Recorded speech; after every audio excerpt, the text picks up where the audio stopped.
Listo. Eh, ahora en la mañana, bueno, ahorita antes de empezar la clase, les puse unos links ahí en el chat del equipo. Cualquier cosa, esos links son artículos. Bueno, si alguno de ustedes quisiera ver la exposición que teníamos planeada para los tiempos extra, para los exámenes, ¿verdad? Pueden usar, digamos, algunos de esos que están muy interesantes y muy bonitos. Si alguien quiere exponer de alguno de esos, nada más me avisa para que alguien, digamos, alguna otra persona vaya a tomar el mismo artículo.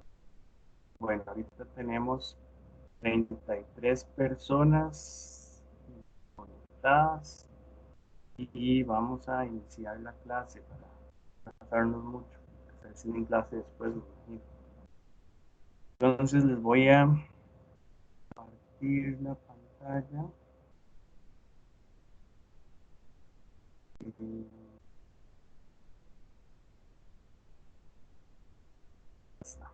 Bueno, en todo caso, cualquier cosa, también les pasé la clase por aquello de que se les pegue el video, ¿verdad? Entonces puedan tener la clase y estarla repasando en, en, digamos, en sus computadoras.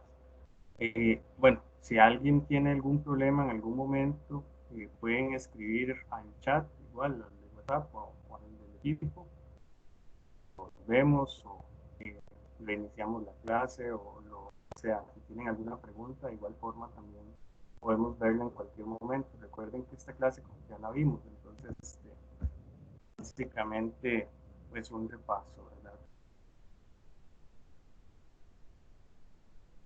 Bueno, entonces como les decía, la clase que estamos viendo hoy es un pequeño repaso de la clase del agua en las plantas. Bueno, recuerden que habíamos visto en esta clase que el, el agua, ¿verdad? Era un factor, era uno de los factores más importantes de la distribución de las plantas en el mundo. Entonces, no es una coincidencia que los ambientes más húmedos en el mundo, ¿verdad? Donde hay mayor humedad, principalmente, bueno, los trópicos, todo el área del Amazonas, ¿verdad? Todo el área de Centroamérica, toda el área de África Central, de Asia Central, algunas islas de África también, Asia, son donde tenemos una mayor distribución de plantas, tenemos una este, también mayor cantidad y mayor, no solo cantidad en número de individuos, sino en diversidad de especies. Entonces, ambientes más secos, pues van a ser más restringido el número de especies diferentes que hay de plantas, ¿verdad? Entonces, eh, como ustedes saben, ¿verdad? El agua sirve para el transporte de nutrientes, es el medio para que ocurran todas las reacciones químicas, muchas de las reacciones químicas en las plantas. Y bueno, es que es tan importante, por eso es que hay mayor cantidad de plantas donde hay mayor disponibilidad de agua.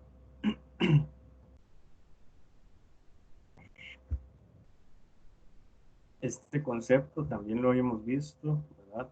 Esta es una clase resumida, ¿verdad? Recuerden, entonces aquí hay varias diapositivas, pero este concepto es importante que lo repasemos, el de presión de urgencia, ¿verdad? Recuerden que, pues básicamente era la presión que ejerce el agua, ¿verdad? Eh, en contra de las paredes celulares, hacia el exterior de las paredes celulares. Entonces, eso ayuda a que las células y los tejidos se mantengan rígidos, ¿verdad? Se mantengan erguidos, principalmente cuando todavía no tenemos pues un endurecimiento, una madurez de los tejidos, ¿verdad? Entonces, eh, esto, aparte de las funciones que tienen en el crecimiento, ¿verdad? Recuerden que habíamos visto que la turgencia tenía que ver con el crecimiento de las plantas, principalmente en la noche, que era cuando las plantas están más llenas de agua, ¿verdad? De líquido. Y también tiene función de dar forma, de dar estabilidad a los tejidos, ¿verdad? Como se acá en esta parte. Y bueno, también es responsable del transporte de productos de la fotosíntesis en el floema, ¿verdad? Eh, es importante en el intercambio gaseoso que ocurre en las hojas, en la elongación celular, ¿verdad? Como habíamos visto, principalmente en 8, y bueno, tiene bastantes otras funciones, pero estas son como las importantes. Otra otro de los conceptos que habíamos visto también importante en esta clase del agua es el de puentes de hidrógeno. Recuerden que los puentes de hidrógeno son enlaces que ocurren entre el hidrógeno y ciertos grupos funcionales, ¿verdad? Que existen en algunas moléculas en las plantas, bueno, en realidad en todos los seres vivos. Entonces, estos tienen importancia porque permiten la interacción eh, de diversos tipos de moléculas. Bueno, tenemos primero cómo hay puentes de hidrógeno entre un grupo de hidroxilo, ¿verdad? Agua y un alcohol. Luego tenemos cómo hay puentes de hidrógeno con grupos carbonilos en cetonas, perdón. Tenemos puentes de hidrógeno entre grupos de péptidos. Esto también es importante porque recuerden que los puentes de hidrógeno en las proteínas, vamos a ver en la siguiente clase, los puentes de hidrógeno en las proteínas eh, permiten dar ciertas configuraciones a las proteínas, ciertos doblamientos que pues dan características especiales y especiales a las proteínas. Y también tenemos puentes de hidrógeno entre bases complementarias en el ADN. Recuerden que estos puentes de hidrógeno son los que permiten o los que generan la complementariedad en las bases nitrogenadas, ¿verdad? Entonces, son muy importantes porque permiten interacciones muy amplias entre grupos funcionales de diversas moléculas biológicas. Las consecuencias de estos grupos de hidrógeno, estos enlaces o puentes de hidrógeno en el agua, bueno, principalmente tenemos alta tensión superficial. Recuerden que este es eh, una característica especial que tiene el agua y que ya vamos a ver también, o ya habíamos visto, cómo le permite moverse en el interior de las plantas. También da la característica de que el agua tenga un alto calor específico, también un alto calor de vaporización, y también es importante que los puentes de hidrógeno permiten que el agua en estado sólido tenga menor densidad que en estado líquido. Todas estas son consecuencias de importancia biológica, ¿verdad? Química y física del agua, gracias a los puentes de hidrógeno. Recuerden también, bueno, que la distribución de las cargas, ¿verdad? De las moléculas de agua, en este caso, ¿verdad? Esta carga representada en rojo es una carga negativa, es una carga dada principalmente por oxígeno en el agua, ¿verdad? Esa distribución, eh, digamos, no homogénea de cargas permite la hidratación de iones específicos, por ejemplo, sales, ¿verdad? Como en este caso que es cloruro de sodio. Entonces vean cómo las cargas positivas, en este caso acá en rojo, ¿verdad? Cargas negativas, perdón, van a interactuar con las cargas positivas en estas sales, ¿verdad? Que en este caso, pues la carga positiva es dada por el sodio, y entonces estas sales pueden disolverse fácilmente en agua. Es lo mismo, digamos, con la carga negativa que tiene esta sal, ¿verdad? La que da el cloro, y entonces las moléculas de agua se distribuirían o hidratarían este ion eh, más bien, digamos, interactuando con los hidrógenos que tienen cargas positivas, ¿verdad? En el agua. Entonces, de esta forma, digamos, sales con estructuras cristalinas, ¿verdad? Como este es cloruro de sodio, ¿verdad? Sal esa. Pueden hidratarse fácilmente gracias a esa distribución de cargas que tiene el agua.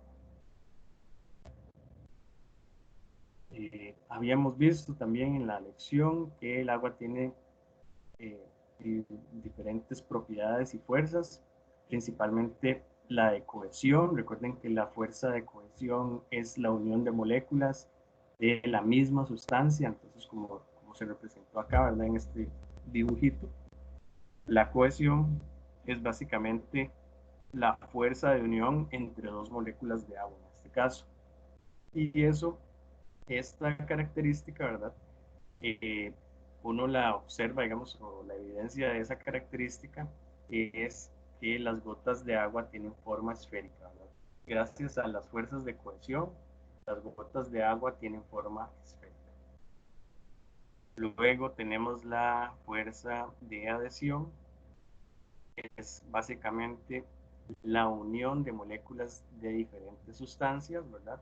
En el caso del agua, pues es la unión del agua con otras moléculas, en este caso pueden ser paredes celulares o pueden ser algunos otros componentes de las células vegetales, y es lo que también se llama capacidad de mojado del agua. Es esa interacción con moléculas de agua y otras moléculas diferentes al agua. Y finalmente tenemos la propiedad que tiene el agua, que es la de capilaridad.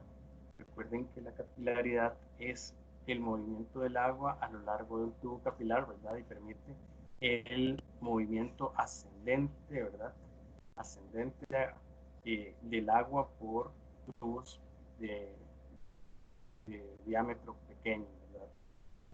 Esta característica de capilaridad es dada gracias a la tensión superficial, ¿verdad? Recuerden que la tensión superficial es básicamente como un desbalance de, de fuerzas. Recuerden que tenemos la fuerza de cohesión, ¿verdad? En todas las moléculas de agua. Entonces, esa fuerza de cohesión es básicamente, bueno, que todas las moléculas de agua pues buscan estar juntas, ¿verdad? Digamos, buscan atraerse a sí mismas. Sin embargo, digamos, las moléculas que están aquí exactamente en la superficie del capilar, en este caso, van a buscar atraer moléculas de agua, pero ya acá arriba no hay nada, entonces esas fuerzas se van a desbalancear, digámoslo así, y eso es lo que permite que el agua suba, ¿verdad? Por el capilar, porque ya aquí no hay moléculas de agua que, digamos, eh, equiparen esas fuerzas de cohesión, entonces digamos que están atrayendo el agua hacia arriba, ¿verdad? Hacia la superficie o hacia el aire, ¿verdad? Básicamente. Por eso se llama tensión superficial, porque ya no hay moléculas en esa capa, digamos, exactamente la capa de moléculas que están en contacto con el aire, esas fuerzas no van a estar balanceadas, entonces van a ir atrayéndose hacia arriba, ¿verdad? O sea, esas fuerzas van a ir jalando el agua hacia arriba. Recuerden también que tenemos en el movimiento, en el transporte del agua, moléculas, proteínas de mucha importancia que son las aquaporinas. Son básicamente proteínas integrales, ¿verdad?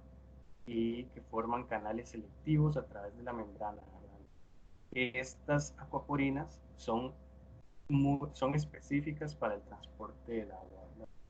Eh, una característica importante de estas aquaporinas es que siempre estaban en grupos de 4 subunidades, ¿verdad? Y que van a transportar el agua en, formando una línea de 10 moléculas, ¿verdad?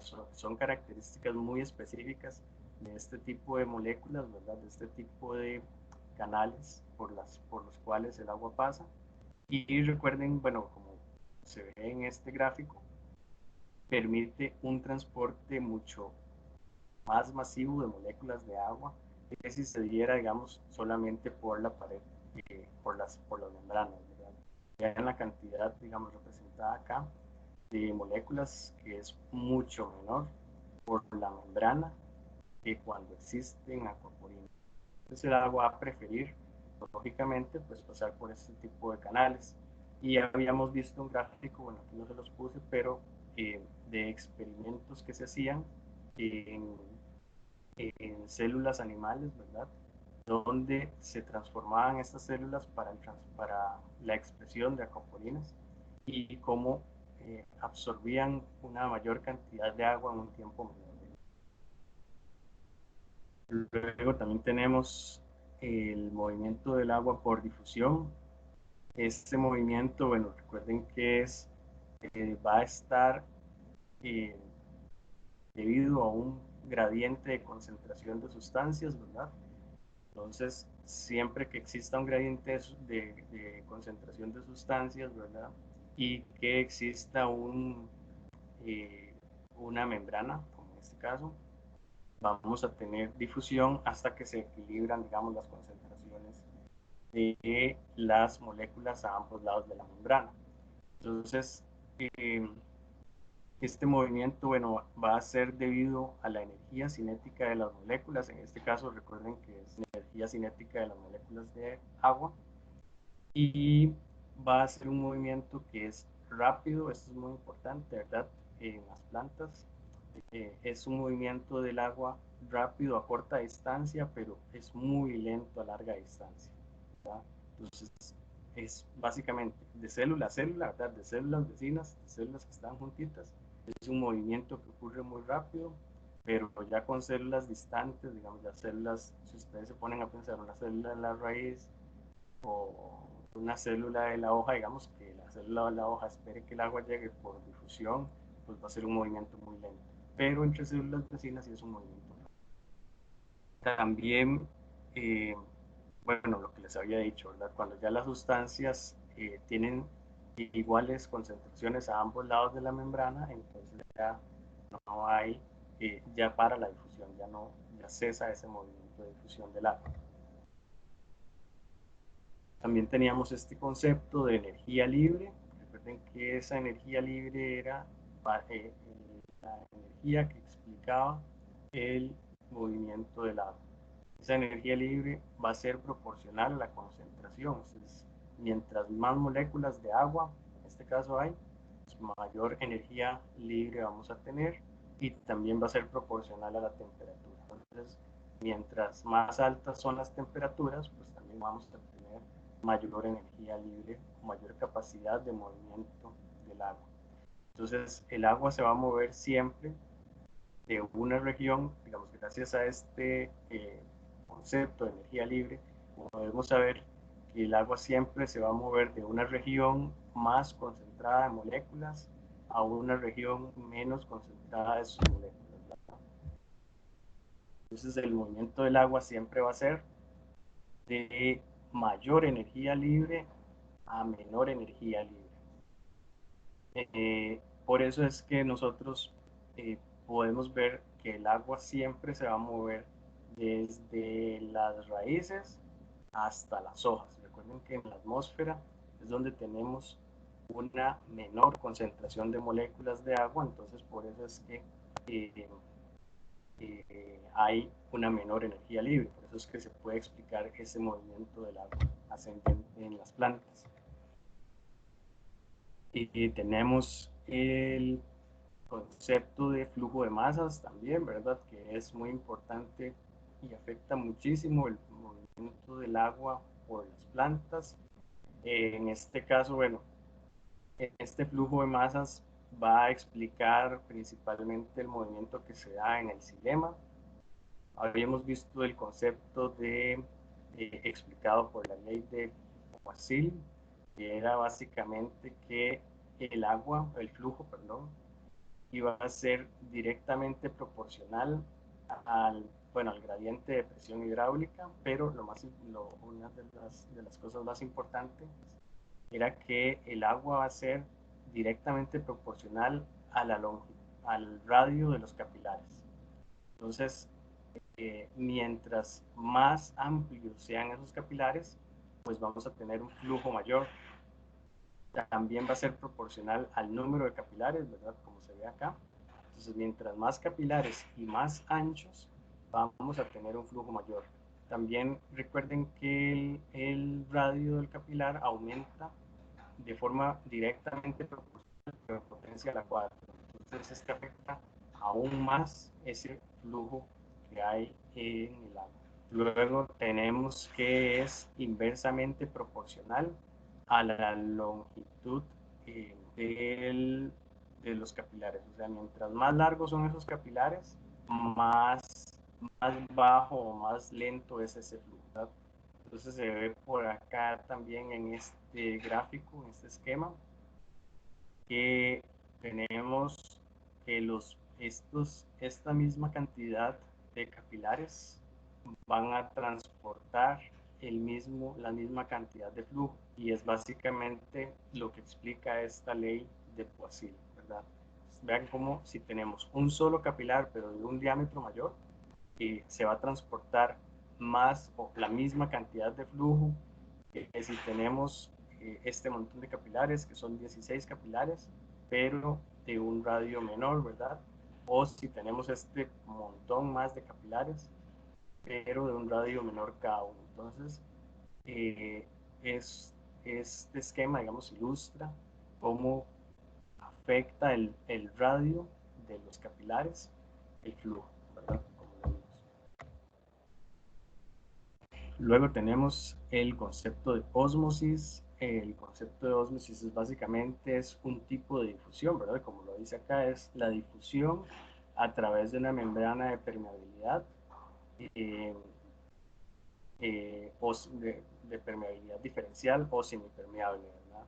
Entonces, este movimiento ocurre espontáneamente como respuesta a una fuerza motora. En este caso, esa fuerza motora puede ser dada por el gradiente de concentración, o va a ser dada específicamente por el gradiente de concentración y el gradiente de presión. Entonces, si nosotros aplicamos más presión a alguno de los lados, ¿verdad?, de esa membrana de permeabilidad, también, digamos, va a afectar ese movimiento de ósmosis. Recuerden, bueno, les había hablado también que existe un concepto que se llama ósmosis reversa, ¿verdad?, que se utiliza mucho para purificar el agua. Principalmente ahorita se está eh, investigando, o sea, utiliza en la desalinización del agua de mar. Entonces, básicamente, si tenemos aquí una mayor concentración de solutos en este lado derecho de la membrana, lo que se hace es que se aplica una gran presión por acá.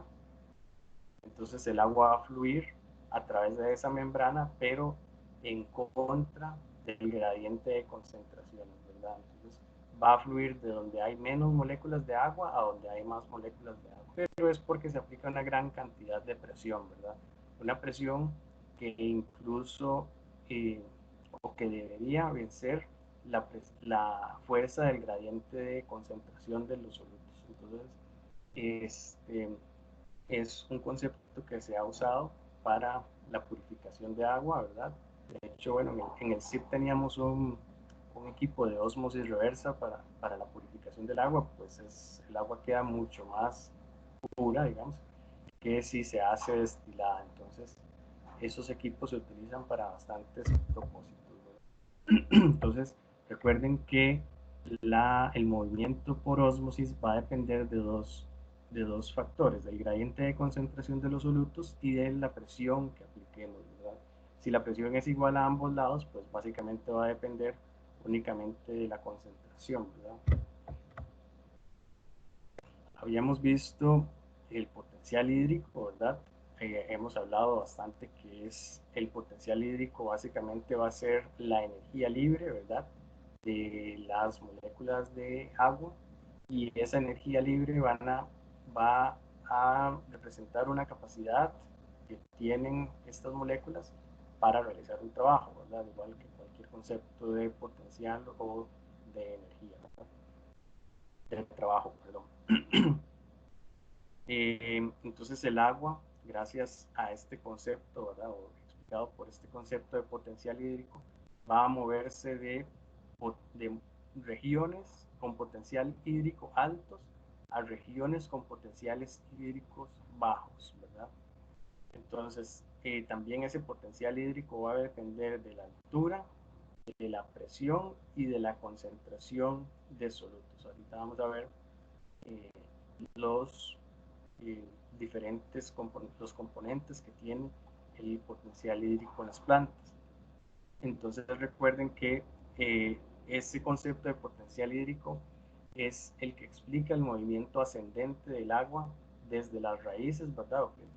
Más yéndonos aún más atrás desde el suelo, ¿verdad? Que es donde está el agua inicialmente, hasta las hojas y finalmente la atmósfera. Entonces, donde hay, el agua se va a mover básicamente de donde hay mayor concentración de moléculas, que va a ser en el suelo en este caso, ¿verdad? Si estamos pensando como el medio donde están las plantas, desde el suelo hasta la atmósfera. En la atmósfera va a haber una menor concentración de moléculas de agua y por eso es que el agua va a tender a subir por la planta y a liberarse en la atmósfera.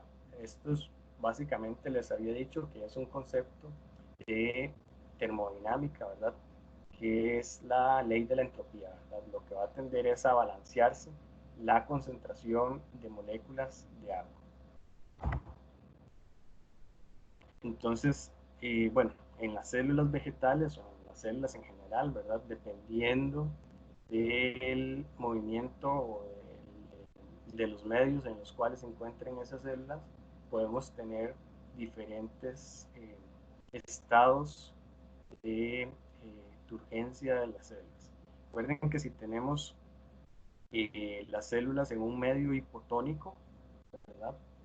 El agua va a tender a ingresar a la célula y la célula va a estar completamente turgente, va a estar muy hinchada y bueno, la pared celular va a prevenir pues que la célula explote, ¿verdad?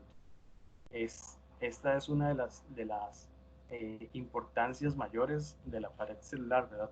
Que eh, se va a oponer a esas fuerzas de presión hidrostática que genera la turgencia y va a prevenir, digamos, que las células vegetales se revienten. Y también eso va a permitir, ¿verdad?, que ellas puedan crecer, principalmente, que las plantas puedan crecer principalmente durante la noche. Luego, si tenemos las células en medios isotónicos, ¿verdad? La cantidad de moléculas de agua que ingresan a la célula son iguales a las que salen, ¿verdad? O sea, tenemos un equilibrio hídrico en este caso, ¿verdad? La cantidad de agua que sale, representado por estas flechas hacia afuera, va a ser la misma que la cantidad de agua que ingresa, ¿verdad? Están en equilibrio hídrico con su medio. Y luego tenemos células que se encuentran en medios hipertónicos con una cantidad muy alta de solutos en el exterior. Entonces eso va a llevar a que estas células pierdan mucha agua, ¿verdad? Vean cómo estas flechas son mucho más gruesas, entonces eso representa que la cantidad de agua que sale es muchísimo más alta que la que ingresa a las células. Entonces, eh, eh, estos son los diferentes escenarios que tenemos, ¿verdad? Recuerden que este caso lo vamos a tener cuando tenemos condiciones de estrés hídrico principalmente, o como lo vimos en el laboratorio, ¿verdad? Condiciones por estrés salino, ¿verdad? Y este caso, bueno, lo vimos también cuando incubamos los tejidos de papa o de remolacha en soluciones, en este caso de sacarosa, menos con una concentración molar más baja que la del tejido, ¿verdad? Entonces, por eso es que los tejidos ganaban peso, o ganaron peso. Bueno, acá tenemos eh, los diferentes componentes que tenemos en el potencial hídrico. Recuerden que el potencial hídrico, bueno, es un concepto, es una expresión de la energía libre del agua. Eh, Recuerden que el potencial hídrico puede ser en células, puede va a ser o va a encontrarse siempre por debajo de valores del cero, ¿verdad? Va a estar siempre en valores negativos y eso es lo que permite que hayan movimientos, ¿verdad? Recuerden que también el potencial hídrico del agua pura es cero, ¿verdad? Entonces, por eso es que el agua va a tender a moverse del exterior, del medio, ¿verdad? Donde están las raíces hacia el interior de las raíces, porque el potencial hídrico de las raíces es menor y eso es dado gracias a la cantidad de solutos que hay en el interior de las raíces. Luego también tenemos como un componente importante del potencial hídrico, el potencial osmótico, ¿verdad? Que se representa por la letra griega pi, ¿verdad? Y bueno, este va a estar dado por la presencia de solutos que haya en las células, ¿verdad? En este caso, como les dije, en el interior de las raíces tenemos solutos y por eso es que el agua va a tender a ingresar a las raíces en este caso y va a tender a moverse de forma ascendente hacia las hojas. Recuerden porque en las hojas es donde se producen carbohidratos, fotosintatos, ¿verdad? Azúcares, ¿verdad? Todos esos azúcares van a disminuir este potencial osmótico aún más y por eso es que el agua es atraída hacia esas zonas donde se produce estos azúcares, ¿verdad? Y también tenemos el potencial de presión. Este potencial de presión eh, es positivo en las células vegetales, ¿verdad? Recuerden, vamos a volvernos acá. Ese potencial de presión es la presión que ejerce el agua o la fuerza que ejerce el agua hacia el exterior, ¿verdad? En estas células, en las células vegetales, ¿verdad? Entonces es toda esa fuerza que ejerce en contra de las paredes. Por eso es que es un potencial positivo en ese caso, ¿verdad? Porque es como las células están hinchadas, están ejerciendo fuerza hacia el exterior de las mismas y por eso es que es un potencial positivo. Entonces, ¿qué implica eso? Que este potencial de presión va a prevenir que más agua ingrese a la célula, ¿verdad? Entonces, en células urgentes ese potencial de presión es positivo. En estas células, pues evidentemente ese potencial no existe, es cero, ¿verdad? Seguimos. Bueno, aquí estaba ese esquema. Bueno, entonces, recuerden que el agua se va a mover de acuerdo a los potenciales hídricos, como ya lo hemos visto. Entonces, el potencial de presión, como les dije, va a ser positivo en células vivas, ¿verdad? En células completamente turgentes, como en este caso en la y en esta también está turgente, pero va a ser negativo en células muertas o en los vasos del xilema. Entonces, por eso este potencial de presión negativo en el xilema permite que el agua eh, pase de las raíces al xilema, ¿verdad? Es una fuerza que va a contribuir a que el agua pueda extraerse del suelo todavía con mayor fuerza, ¿verdad? Valga la redundancia. Y bueno, recuerden también que el potencial osmótico va a ser negativo siempre en las células. En el agua pura vamos a tener que es un valor de cero, ¿verdad? No tenemos un potencial osmótico porque no tenemos ningún soluto disuelto. Y en general el potencial hídrico en las células puede ser negativo, ¿verdad? Que si es negativo va a permitir la entrada de agua a esas células, puede ser positivo, puede ser mayor a cero, como les dije, si la célula está completamente turgente, ya no va a permitir la entrada de más moléculas de agua, o puede ser cero, pero no porque haya agua pura ahí, sino por este experimento que tenemos por acá. Vamos a ver si se me quedó algo de aquí. Bueno, el transporte del agua, bueno, siempre va, o en este caso, ¿verdad? Explicado por el potencial hídrico, va a ser un proceso pasivo, va a ser una respuesta a las fuerzas físicas que existen, ¿verdad? Todas esas interacciones de fuerzas, de presión, solutos disueltos, y va a darse hacia regiones de menor potencial hídrico, de mayor a menor potencial hídrico, ¿verdad? Eso es lo que les decía, cuando el agua en el interior de la célula puede tener un valor de cero. Pues básicamente tenemos este experimento, ¿verdad?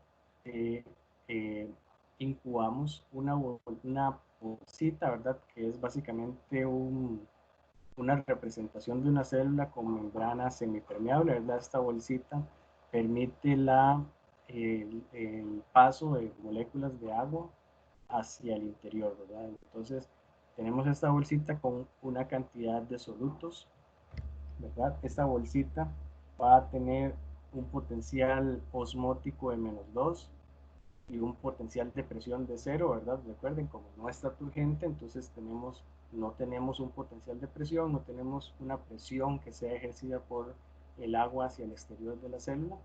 Entonces, al final, el potencial hídrico va a estar dado solamente por este potencial osmótico. Recuerden, habíamos visto que el potencial hídrico era la suma de los potenciales. Entonces, acá esta bolsita tiene un potencial hídrico de -2. Y tenemos el potencial hídrico del agua, que en este caso es 0, ¿verdad? No tenemos en el beaker ningún soluto disuelto, eh, ni ninguna presión externa, digamos, que estemos ejerciendo, solamente la presión atmosférica, entonces el potencial de presión es 0. Entonces, como sabemos, el agua se va a mover de una región de potencial hídrico mayor a una región de potencial hídrico menor. Entonces el agua va a tender a ingresar, ¿verdad? Como se ve acá en las flechas verdes, el agua va a tender a ingresar a la bolsita, a la representación de la célula, hasta, hasta que la bolsita, ¿verdad? O esta célula, representación de esta célula, va a estar completamente hinchada y ya no va a aceptar, digamos, una cantidad, una entrada de agua, ¿verdad? Mayor. Y eso va a ser básicamente porque el potencial de presión va a alcanzar un punto que va a igualar al potencial osmótico, ¿verdad? Va a igualar en términos absolutos, ¿verdad? Entonces, vean que tenemos que el potencial de presión va a ser de 2 positivo, ¿verdad? Y eso es básicamente porque el agua que ingresó está ejerciendo presión hacia el exterior de estas paredes de esta célula. Y bueno, tenemos que el potencial osmótico siempre fue de -2 y no va a aumentar ni va a disminuir, siempre sigue siendo de -2, pero el potencial hídrico sí va a ser de 0. Entonces, como ese potencial hídrico es de 0, ya no vamos a tener un movimiento del exterior al interior, ya tenemos los potenciales equilibrados, porque esta presión que se está ejerciendo está equilibrando o está contrarrestando este potencial osmótico. Por eso es que ya no tenemos movimientos netos de agua. Bueno, esto lo vimos, ¿verdad? Que el agua se va a mover desde las raíces o desde el suelo hasta el aire gracias a estos gradientes de potenciales de presión. Vean que en el aire tenemos un potencial de presión de -75 en este caso, ¿verdad? Esto puede variar dependiendo de la humedad relativa del aire, pero por lo general la presión o el potencial hídrico del agua en el aire va a ser mucho menor que en el interior de la planta. Tenemos que en las hojas el potencial hídrico va a ser de -1.5, en el tronco, en el xilema de -0.1 y en el suelo es donde tenemos el potencial hídrico más alto. Por eso es que el agua se va a mover del suelo al aire. Recuerden que también las propiedades del suelo van a afectar el movimiento del agua. Entonces, si tenemos partículas muy finas, ¿verdad? Como en el caso de las arcillas, el agua va a tender a dispersarse y eso es básicamente por las fuerzas de capilaridad, ¿verdad? Siempre va a tender a bajar por la gravedad, pero como hay una alta capilaridad, pues se va a dar un movimiento que también va a ser lateral, horizontal. Cuando tenemos moléculas de suelo más grandes, ¿verdad? Vamos a tener mayores espacios de aire, entonces la fuerza que va a dominar va a ser la de la gravedad y el agua no se va a distribuir, no va a avanzar tanto en forma horizontal. Entonces vean Recuerden que esto afecta muchísimo la absorción de agua por las plantas, desde el suelo hacia las plantas, la absorción de nutrientes, la retención de nutrientes, la retención de agua en el suelo. Habíamos visto este concepto de punto de marchitez permanente y cómo los diferentes suelos, ¿verdad? Como retienen cantidades diferentes de agua, pues también ese punto de marchitez permanente se en contenido de agua, suelo diferente, ¿verdad? O porcentaje de agua en el suelo diferente. Ese punto de marchitez permanente va a ser un menos 1.5 megapascales en valor de potencial hídrico, ¿verdad? O potencial de matriz, en este caso en el suelo. Pero vean que si tenemos un suelo arcilloso, ese punto de marchitez permanente se alcanza con una cantidad aún mayor de agua. Y eso es básicamente por lo que les decía. El suelo arcilloso retiene más el agua, entonces a la planta le cuesta más extraer el agua del suelo y por eso los suelos arcillosos alcanzan ese potencial o ese punto de marchitez permanente con valores o cantidades más altas de agua, ¿verdad? Que si tenemos un suelo arcilloso, ¿verdad? O un suelo franco, que sería una línea intermedia, que son como los suelos más aptos para la agricultura. Bueno, habíamos visto también cómo la absorción del agua se daba gracias a que los pelos radicales están en íntimo contacto con las partículas del suelo y los pelos radicales también amplifican la cantidad de superficie, ¿verdad? De área superficial disponible para la absorción de agua. También, bueno, que el agua va a penetrar la raíz siempre que el potencial hídrico del suelo sea mayor al de la raíz, ¿verdad? Por eso es que las estrategias de las plantas es a disminuir el potencial hídrico en las raíces, ¿verdad? Disminuirlo un poquito, ¿verdad? Disminuirlo para vencer ese potencial hídrico del suelo, ¿verdad? Porque en el suelo también hay suelos disueltos, entonces deben de mantener ese balance, ¿verdad? De tener un potencial hídrico menor que el del suelo. Y a medida que el agua es absorbida por las raíces, el potencial hídrico del suelo baja más. Si estamos absorbiendo agua, los solutos que tenemos en el suelo, ¿verdad? Aparte de las partículas de arcillas, de arenas, de limos, eso va a, a retener el agua en el suelo, entonces el potencial hídrico del suelo va a ir volviéndose más bajo, va a ir volviéndose más negativo, y porque disminuye ese potencial de matriz, ¿verdad? Recuerden que el potencial de matriz es cómo el agua está adherida a estas partículas del suelo. Entonces, cuando ya estos potenciales, el de matriz y el de la raíz, se igualan, el agua deja de entrar de forma pasiva y si la planta quiere extraer más agua del suelo, va a necesitar invertir energía. Teníamos este concepto de la teoría de cohesión, tensión, respiración o teoría de corriente transpiratoria. Recuerden que en síntesis esa teoría lo que explica es que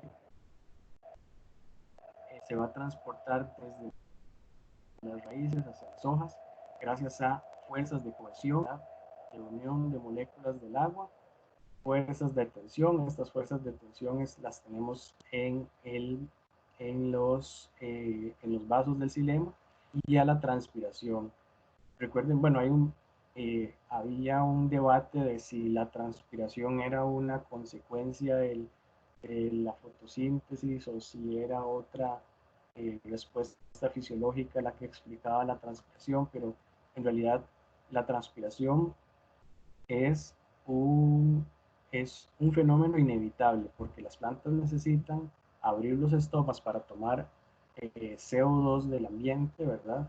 Por eso es que el agua eh, va a tender a liberarse. Básicamente es inevitable porque en la atmósfera tenemos un potencial hídrico tan bajo que el agua va a tender a salir de las plantas, a liberarse de las plantas. Entonces, Todas estas fuerzas son las que van a explicar el movimiento ascendente del agua hacia las hojas.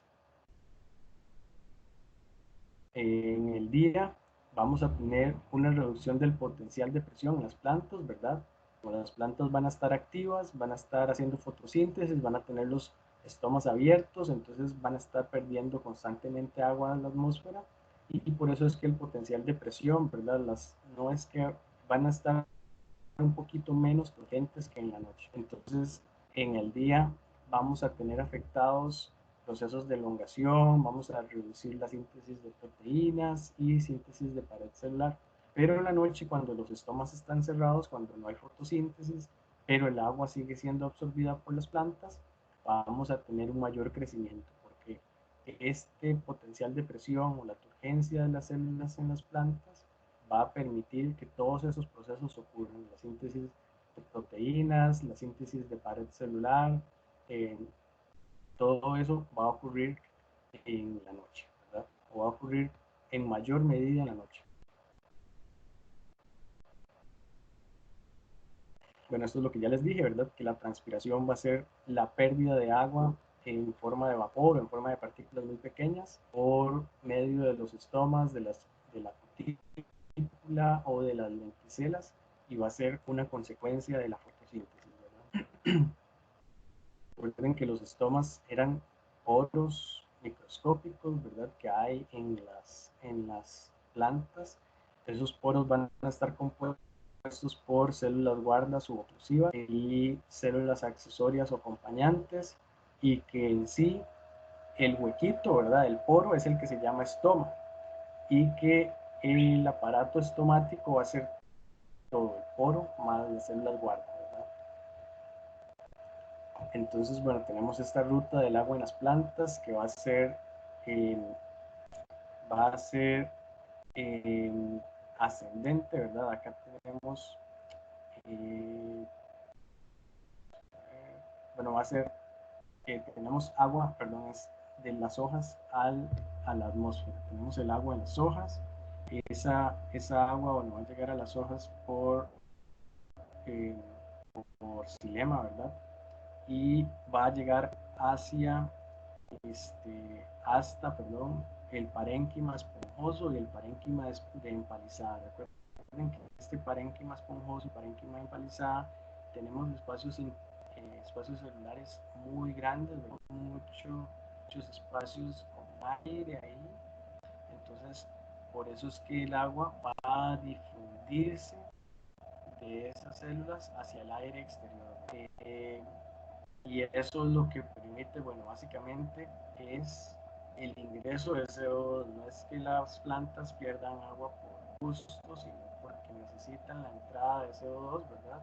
Entonces, el CO2 va a tomar el camino opuesto, ¿verdad? Va a ser del aire hacia los espacios celulares y luego a las paredes celulares del parénquima esponjoso y del palizada. Entonces, la ruta del agua y del CO2 en las hojas es inversa, ¿verdad? Mientras se expulsa agua, se absorbe CO2 y es por la misma ruta.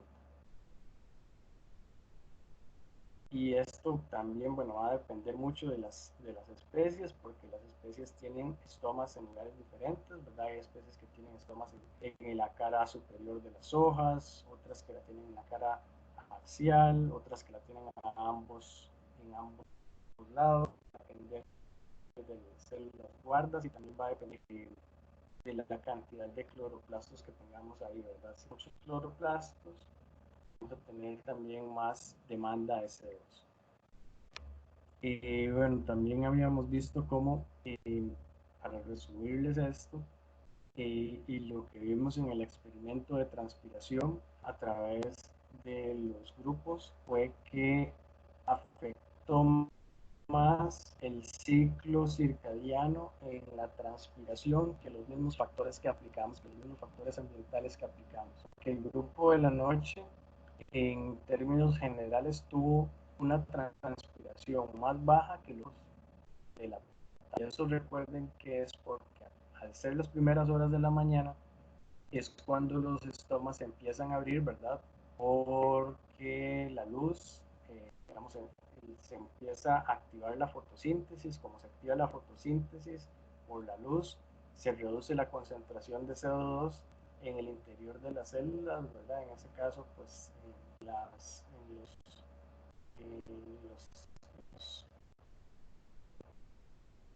cloroplastos, ¿verdad? Al reducirse se necesita que las plantas abran sus estomas para el ingreso del CO2 nuevo. Y por eso es que aumenta la cantidad, aumenta la transpiración de CO2, perdón, la transpiración de agua por las plantas en la mañana.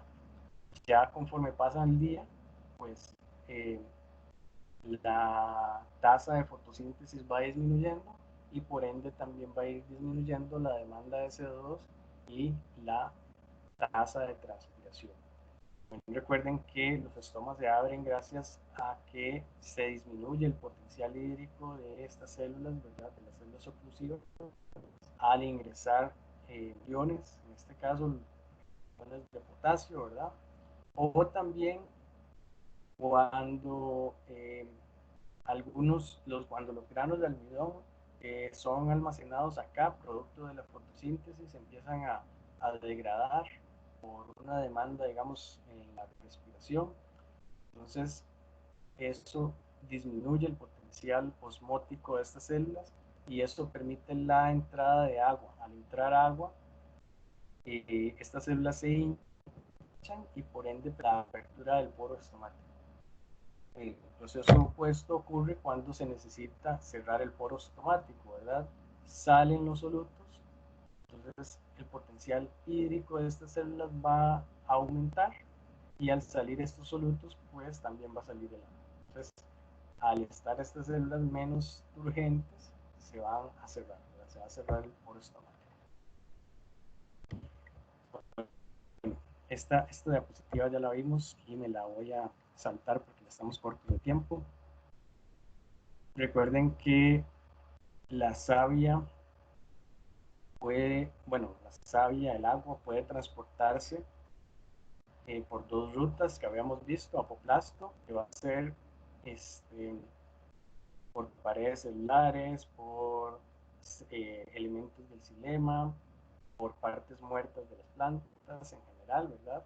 Y por simplasto, que va a ser por el interior de las células, ¿verdad? El citoplasma de las células, partes vivas de las plantas, y esta ruta simplasto va a ser un sistema continuo que va a estar conectado por plasmógenesis. Es mucho más eficiente. Entonces, recuerden que también cuando el agua ya va a ingresar al xilema, ¿verdad? Va a encontrarse por una barrera que son las bandas de Caspari, recuerden que las bandas de Caspari, o la banda de Caspari, es un engrosamiento en las paredes celulares de las plantas. Entonces, ya el agua no va a poder continuar de forma apoplasto, sino que va a verse obligada a ingresar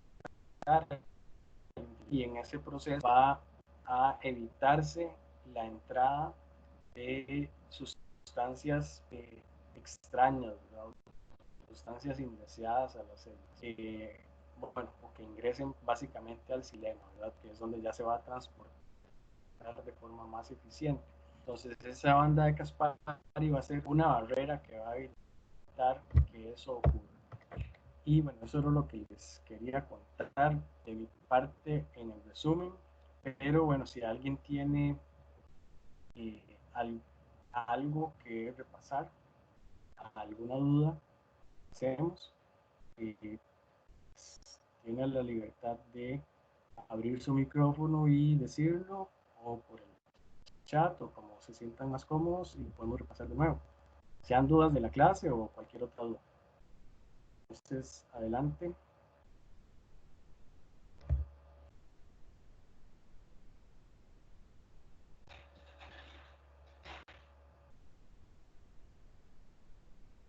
Voy a dejar de compartir la pantalla y entonces les decía, si alguien quiere agregar algún comentario o no sé si algo no les quedó claro, Lo podemos ver ahorita. Si quieren hablar algo de laboratorio o cualquier otra cosa, pues me dicen. En todo caso, bueno, ya quería también que se fijaran que ya hice los equipos de laboratorio. Entonces, este, más bien, si alguien no quedó en algún equipo, bueno, yo me fijé varias veces en la lista de que todos estuvieran, y, pero si por alguna razón alguien no ha visto que esté en algún laboratorio, también me dicen para ver si los incluimos. Ahorita tenemos 39 personas conectadas, no sé si alguien iba a consultar algo. La clase de hoy era un repaso, en realidad ya todo esto lo vimos, ¿verdad? Y por eso es que la presentación era mucho más pequeña. Entonces, voy a dar un par de minutos por si alguien quiere decir algo, si no, en un rato, creo que a las 9:30 me dijo Randall que los iba a estar convocando para que tuvieran un pequeño recreo. Entonces, ya un par de minutos y no cerramos la sesión. Profe, lo de los equipos de laboratorio es lo de los cursos o es que vamos como a trabajar en grupos diferentes a los que teníamos antes. Sí, los equipos que hice anoche son los grupos de laboratorio. Entonces, uno, grupo 2 y grupo 3 de laboratorio. Esos Ah, son ok. los, dentro del grupo, ¿verdad? Que es como la clase, digamos. Ahí pues ustedes van a trabajar en Ok, ok, gracias.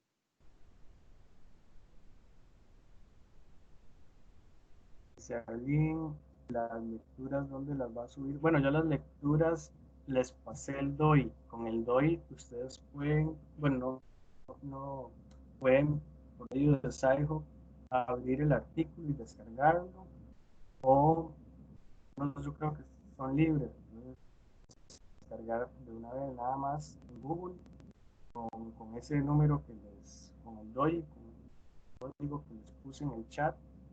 Esas, bueno, no sé si la pregunta más bien era esa, que a dónde están las lecturas. Es en el chat de este equipo, ¿verdad? Cuando ingresan al equipo ven que hay un chat, ahí les puse las lecturas. Entonces con el DOI este, pueden descargar los artículos. Eh, Profe, esos son por si alguno quiere exponerlos o hay que sí, leerlos exacto. todos. No, no, no, no. Esos son, si quieren exponer, cuando de los que querían exponer, si quieren pueden exponer alguno de ellos. No es que tengan que exponer esos, pueden exponer otro, pero esos me parecieron bonitos. Entonces, si alguien quiere exponer y no sabe qué exponer, pueden exponer. Profe, permiso, ¿en dónde estaban esos? Perdón. Y vamos a ver si puedo compartirles la pantalla. A ver si después, a ver.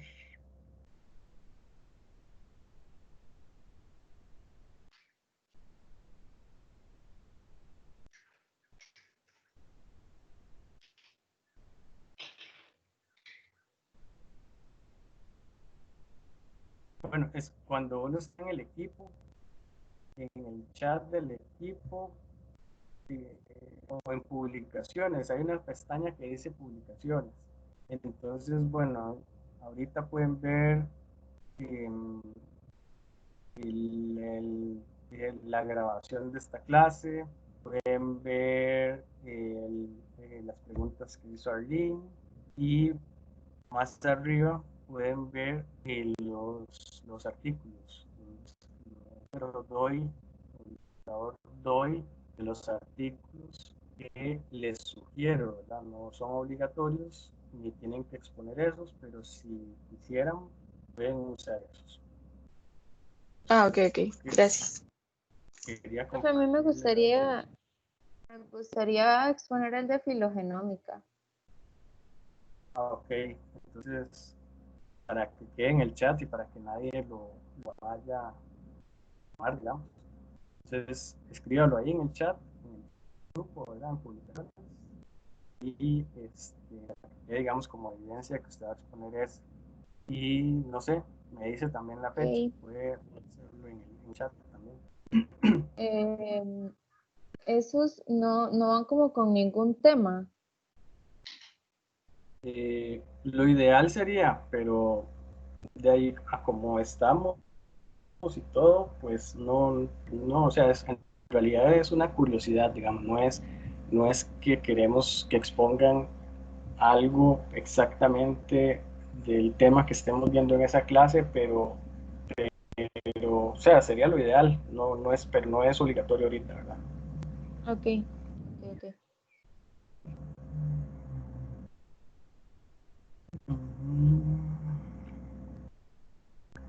Al final, ¿cuántos se conectaron?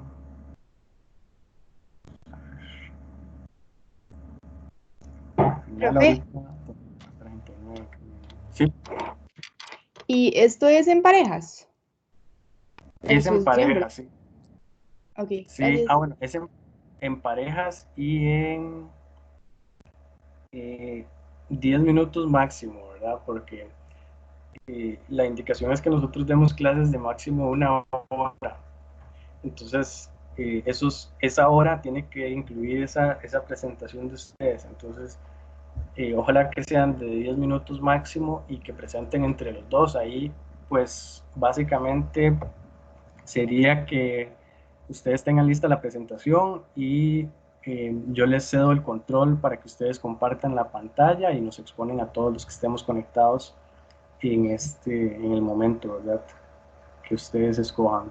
Y bueno, podemos exponer, yo diría que podríamos exponer unas 2 personas por semana, tal vez una pareja al inicio y una pareja al final de la clase. Ya tenemos bastantes semanas, entonces vayan organizándose para que todos tengan oportunidad y al final no se quede nadie sin exponer, ¿verdad? O de los que quieran, ¿verdad? No es que es obligatorio, son puntos extra en el examen, en el siguiente examen. Profe, Adelante. digamos, es que estas clases son grabadas, ¿cierto? Sí, sí, yo las estoy grabando y la grabación va a quedar ahí en el chat, en donde dice publicaciones, ahí queda la grabación y si no, en todo caso, también las podemos subir al Tech Digital. Ah, bueno, sí, eso le iba a decir que probablemente era mejor hacer eso, como subirlas a YouTube o Tech Digital, porque estoy viendo, digamos, que las grabaciones que se hacen por Teams, queda como una plataforma que se llama Microsoft Streams, en la que usted ocupa Ujú. iniciar una sesión y todo, pero cuando usted le pide registrarse, lo lleva como un link muerto y usted no puede ver el video. En realidad, bueno, ahorita que terminemos la grabación, y van a poder, digamos, hasta las pruebas que he hecho y todo, ahí mismo donde dice publicaciones, ahí deberían de poder ver la grabación. Va a durar un ratillo después de que termine la clase, ¿verdad? Seguramente, Ajá. cargándose, Ujú. pero la grabación va a quedar donde dice publicaciones y desde ahí la pueden ver, pero yo voy a descargarla y igualmente la Profe, voy a subir al... Sí, ha estado dando un error ver las grabaciones así. No sé si irá a pasar, pero solo por si pasa, para que sepa, porque como el correo de los profes está como en otra comunidad, por así decirlo, da un mm, error a la hora de abrir el Microsoft Stream, entonces no Ujú. deja como ver bien el video. Sí, sí, es que digamos, no he podido ver una clase grabada a través de Microsoft Streams en ninguna clase, de hecho. ok, ok. No, entonces sí voy a descargarlo y ponerlo en el Tech Digital. Igual forma, digamos, vamos a tener las dos opciones. En algún momento lo podemos ver en Teams, lo pueden ver en Teams, o si no, igual van a tener la opción en el Tech Digital. Muchas gracias, profe. Perfecto. Jason, buenos días. Randall, pura vida, ¿Cómo estás? Pura vida. todo bien. ¿Cómo están, chicas y chicos? ¿Todo bien? Bien, profe, ¿y usted? Oh, pura vida, gracias. Muy bien. Qué bueno, qué bueno. Aprovechaba para hacer la intervención ya que tocaron ese tema. Vieran que videos muy grandes en Tech Digital no se han podido cargar. Ayer me pasó con un video para una clase que pues Tech Digital queda cargando para siempre y nunca termina de subir el video. Entonces me funcionó hacer una carpetilla en Drive. Quizás, Jason, podríamos hacer una carpetilla en Drive, Ok, porque ok. seguramente Tech Digital te pase lo mismo. Lo intenté toda la tarde, pensando que tal vez Tech Digital estaba pegado o mucha gente trabajando un domingo, no Ujú. sé, y no me funcionó. Entonces, igual, si probas y se sube a Tech Digital, genial, pero si no, puede ser que después les mandemos por WhatsApp el link de la carpeta de Drive. Ok, aquí alguien también, Andrea creo, dijo YouTube es el elegido. También podríamos subirlos a YouTube y pasarles el link y que desde el link lo vean, digamos, en YouTube. Ok, Aparte, bueno, y en YouTube, tiene razón Andrea, porque ahora que lo pienso, en YouTube hay opción de cambiar la calidad, por ejemplo. Entonces, si el internet está pegadillo, usted le puede bajar la calidad y ya se la juega más, ¿verdad? Entonces, bueno, yo por mí estoy abierto a hacerlo por todas, por lo menos por dos vías, por lo menos intentarlo al Tech Digital o en el Drive, ¿verdad? Me imagino que este ya no va a caber en el Tech Digital porque ya tenemos más de una hora, pero podemos hacerlo por YouTube en el Drive y pasarles los links. Me parece súper bien. Y bueno, no sé si tienen más cosas, si no, y para darles darle la clase a Randall. No sé si yo paro esta grabación acá.